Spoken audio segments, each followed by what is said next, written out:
रजनी और मृदुला स्ट्रेचर पर नंदिनी को लेकर जा रहे हैं। नंदिनी के पेट से खून निकल रहा है। उसकी आंखें बंद हो रही हैं। नहीं दोस्त, आंख बंद नहीं करना। हम अस्पताल आ गए हैं। सब ठीक हो जाएगा। तुझे कुछ नहीं होगा। पागल, क्यों किया तूने ऐसा?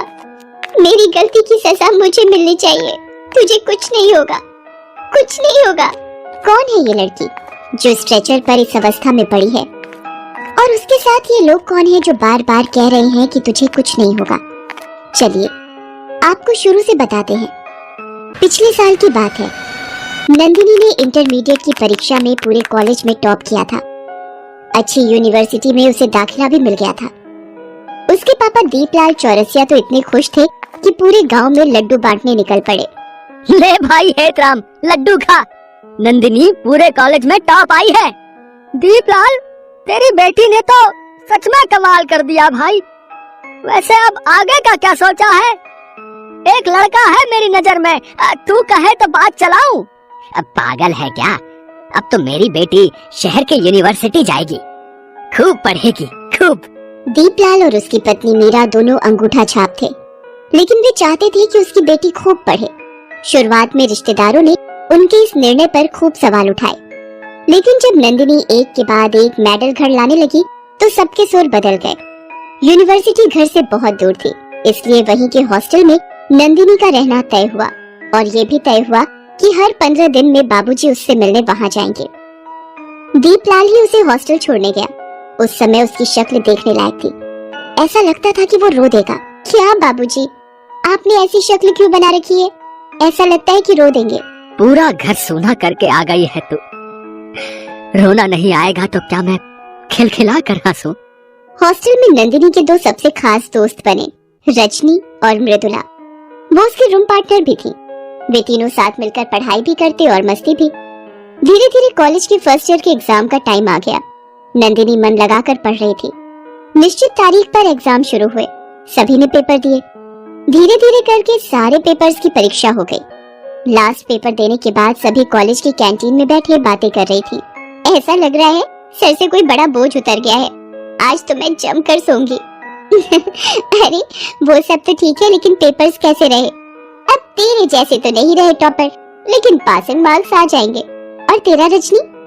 मेरा पेपर तो बिल्कुल मस्त रहा। ये सुनकर नंदिनी ने हाथों में क्वेश्चन पेपर लेकर रजनी से एक सवाल पूछा। अच्छा सुनना, इस वाले क्वेश्चन का क्या आंसर लिखा तुमने? वो मुझे थोड़ा डाउट है इसलिए पूछ रही हूँ। ओफो, अब पेपर्स के बाद भी पेपर की बात मत कर। अब इतना याद तो रहता नहीं कि इसका आंसर क्या लिखा था और उसका आंसर क्या लिखा था। रजनी के बोलने का अंदाज उन दोनों सहेलियों को बड़ा अजीब लगा। 20 दिन बाद रिजल्ट भी आ गए। रजनी ने टॉप किया था, लेकिन सबसे चौंकाने वाली बात ये थी कि नंदिनी बहुत मुश्किल से पास हो पाई थी। रिजल्ट वाले दिन नंदिनी के पिता दीपलाल भी आए हुए थे। उन्हें भी नंदिनी के इस रिजल्ट पर बहुत आश्चर्य हो रहा था। बाबा, मैंने सब खराब कर दिया। आपके सपने, मेरे सपने, सबको मिट्टी में मिला दिया। अरे बेटा, इस तरह रो मत। तू मेरी बहादुर बेटी है। असफलता से निराश मत हो बेटा, उसका कारण जानो और फिर से पूरी तैयारी से उतरो मैदान में। हाँ, एक छात्र से बेहतर कोई नहीं जान सकता कि उसका पेपर कैसा हुआ है। नंदिनी को पता था कि उसके पेपर बहुत अच्छे हुए थे, तो फिर नंबर कम क्यों आए? ये पेंच वो सुलझा नहीं पा रही थी। नंदिनी और मृदुला बातें कर रहे हैं। यार समझ नहीं आ रहा है, मेरे पेपर बहुत अच्छे हुए थे, फिर मार्क्स इतने कम क्यों आए? मुझे तो उम्मीद थी कि तू टॉप करेगी। कुछ तो गड़बड़ है यार। मैं तो अपने डिपार्टमेंट हेड प्रोफेसर भंडारी से रिक्वेस्ट करने वाली हूँ, मेरी कॉपियों की फिर से जांच की जाए। कोई फायदा नहीं, मैंने सुना है कि वो बहुत ही खड़ूस है। तभी रजनी बाहर से आती है। उसके पैर थोड़े लड़खड़ा रहे थे। ऐसा लग रहा था कि उसने शराब पी रखी है। उसने उन दोनों की तरफ देखा भी नहीं और दूसरे कमरे में जाने लगी। कांग्रेचुलेशंस यार, टॉप किया है तूने। थैंक्स। वैसे तू थी कहाँ यार? हमने तुम्हें कॉलेज में बहुत ढूंढा। अब हर बात मुझे तुम लोग को बतानी होगी क्या? देखो, दोस्त हो दोस्त रहो, माँ बनने की कोशिश मत करो। जैसे ही रजनी ने ये बात कही, उसके मुंह से शराब की भयानक बदबू मृदुला और नंदिनी को आई। तुमने शराब पी है रजनी? हाँ पी है, कोई दिक्कत? चलो अब हटो तुम लोग यहाँ से, बिना बात के सवाल जवाब करती रहती हो। कल मैं अपना ये कमरा ही चेंज करवा लेती हूँ। नंदिनी और मृदुला को कुछ समझ में नहीं आ रहा था कि आखिर रजनी उन लोगों के साथ ऐसा बिहेव क्यों कर रही है। अगली सुबह रजनी अपना सामान लेकर दूसरे रूम में शिफ्ट हो गई। कॉलेज में भी वो उनसे कटी कटी रहने लगी। इस बीच नंदिनी ने अपनी कॉपी चेक करने का एप्लीकेशन अपने डिपार्टमेंट हेड प्रोफेसर भंडारी को दिया, लेकिन उसने उसके एप्लीकेशन को सिरे से नकार दिया। मतलब ये तो हद है, तुम मुझे ही चैलेंज कर रही हो। 35 साल हो गए मुझे इस कॉलेज में, आज तक किसी ने कोई क्वेश्चन मुझसे नहीं किया। सर मैं आप पर क्वेश्चन नहीं कर रही, बस मुझे खुद पर विश्वास है कि मैं इतना खराब परफॉर्म नहीं कर सकती। बहुत घमंड है तुम्हें अपने आप पर। घमंड नहीं सर, विश्वास। लगता है आपने ठीक से नहीं सुना। कोई नहीं सर, मैं और मेहनत करूंगी, बहुत मेहनत करूंगी। ये कहकर नंदिनी वहाँ से निकल गई। नंदिनी ने प्रोफेसर भंडारी से मिलने की बात मृदुला को बताई। मैंने तो तुझे पहले ही कहा था वो बड़ा खड़ूस है, किसी की बात नहीं सुनता। इस घटना के 1 महीने की बात है। मृदुला और नंदिनी किसी काम से मेन बाजार गए हुए थे। वहाँ उन्होंने रजनी को प्रोफेसर भंडारी की गाड़ी से उतरते देखा। उसका चेहरा उतरा हुआ था। उन्हें कुछ समझ नहीं आ रहा था कि आखिर ये माजरा क्या है। अगले दिन जब वो रजनी के कमरे के पास से गुजर रहे थे तो उन्हें रजनी के रोने की आवाज सुनाई दी। वे दोनों उसके कमरे में गए। उन दोनों को देखकर रजनी ने रोना बंद कर दिया। तुम दोनों यहाँ क्या करने आई हो? रजनी सच सच बता, तू क्या छिपा रही है? मैं क्या छिपाऊंगी? कुछ नहीं, कुछ भी तो नहीं। हमने एक अच्छा समय साथ बिताया है रजनी। हम आज भी तुम्हें अपनी बेस्ट फ्रेंड मानती हैं और तुम्हें मिस करते हैं।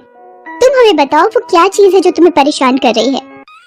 तब रजनी फूट फूट कर रोने लगी और उसने जो बताया उसे सुनकर दोनों के पैरों की जमीन खिसक गई। नंदिनी, प्रोफेसर भंडारी टीचर के वेश में भेड़िया है। वो एक नंबर का अय्याश है। ये तुम क्या कह रही हो? फिर उसने बताया कि एक दिन प्रोफेसर भंडारी ने उसे अपने ऑफिस बुलाया और कहा, रजनी, मैं देख रहा हूँ कि तुम्हारी परफॉर्मेंस बिल्कुल खराब है। इस तरह तो तुम फेल हो जाओगी। नहीं सर, ऐसा नहीं है, मैं तो बहुत मेहनत कर रही हूँ। रजनी, सब कुछ मेहनत से नहीं मिलता है। तुमने देखा है एक मजदूर को, वो कितनी मेहनत करता है, लेकिन किसी मजदूर के पास लंबी सी कार देखी है? उनको 5 स्टार होटल में हॉलिडे मनाते देखा है? सर ये सब आप क्या कह रहे हैं, मैं समझ नहीं पा रही। देखो, बिना पढ़े भी पास हुआ जाता है। तुमसे पहले भी मैंने कई स्टूडेंट्स को पास किया है। बस तुम्हें उसके बदले में कुछ देना होगा, और अगर तुमने इनकार कर दिया तो फिर तुम कभी पास नहीं हो पाओगी। फिर तुम्हारे माँ बाप का क्या होगा, जिन्होंने रात दिन सिलाई कढ़ाई करके बहुत उम्मीद के साथ तुम्हें यहाँ पढ़ने भेजा है। प्रोफेसर भंडारी ने रजनी को फेल कर देने का डर दिखाया और प्रोफेसर जैसे पवित्र पद का मजाक बना दिया। मैं मजबूर थी और मेरी मजबूरी का फायदा उस प्रोफेसर ने उठाया। बंद कमरे में उसने मेरे साथ हर वो काम किया जो मैं तुम्हें बता भी नहीं सकती। यही नहीं, उस दिन वो शराब भी उसी ने मुझे पिलाई थी। नंदिनी, मैं एक बार उसके जाल में फंसी तो फंसती ही चली गई। वो मुझे ब्लैकमेल करने लगा और जब चाहे मेरा शोषण करने लगा, और एक दिन मैं प्रेग्नेंट हो गई और जब मैंने उसे बताया तो उसने मेरा अबॉर्शन करवा दिया। छी, घिन आ रही है मुझे उस आदमी से। प्रोफेसर का काम शिक्षा देना है, पर ये तो दरिंदा है, दरिंदा। इसके जैसे लोग समाज के लिए घातक हैं। हम उसका कुछ नहीं बिगाड़ सकते मृदुला, वो बहुत ताकतवर आदमी है। तब नंदिनी ने कहा कि वो ताकतवर नहीं, कमजोर है और उसका पर्दाफाश करना बहुत जरूरी है। सुनो रजनी, तुम अभी चलो मेरे साथ उस अय्याश के पास, मैं उसे बताती हूँ। और हाँ मृदुला, तुम छिपकर सारी चीजों को अपने फोन से रिकॉर्डिंग कर लेना। उसके बाद वो सभी प्रोफेसर भंडारी के पास गए। मृदुला बाहर छिपकर रिकॉर्डिंग करने लगी। भंडारी, अब तेरे दिन गए, तू जेल की चक्की पीसने के लिए तैयार है। ये सब क्या है नंदिनी? मैं तुम्हें अभी कॉलेज से निकालता हूँ। अरे जा अय्याश, तू मुझे क्या निकालेगा? तेरी परेड तो हम निकालेंगे। रजनी, रजनी अंदर आओ। रजनी तुम? इसने तुम्हारी सारी असलियत बता दी है। अब तेरी दादागिरी यहाँ नहीं चलेगी। ये सबसे बड़ी सबूत है तेरे गुनाहों की। मैं इस सबूत को ही अभी मिटा देता हूँ, रुको। उसके बाद प्रोफेसर ने अपने दराज से पिस्तौल निकाली और रजनी पर गोली चलाई, लेकिन नंदिनी ने उसे धक्का देकर नीचे गिरा दिया और गोली उसको लग गई। ये सारी बातें मृदुला के फोन में रिकॉर्ड हो गई। गोली की आवाज सुनकर कई सारी लड़कियां वहां पहुंची। सभी ने प्रोफेसर को घेर लिया और उसकी पिटाई शुरू कर दी। इस बीच पुलिस आ गई थी। उसने प्रोफेसर को गिरफ्तार कर लिया। रजनी और मृदुला नंदिनी को अस्पताल ले गई। डॉक्टरों ने तुरंत उसका इलाज शुरू किया। उसकी जान बच गई।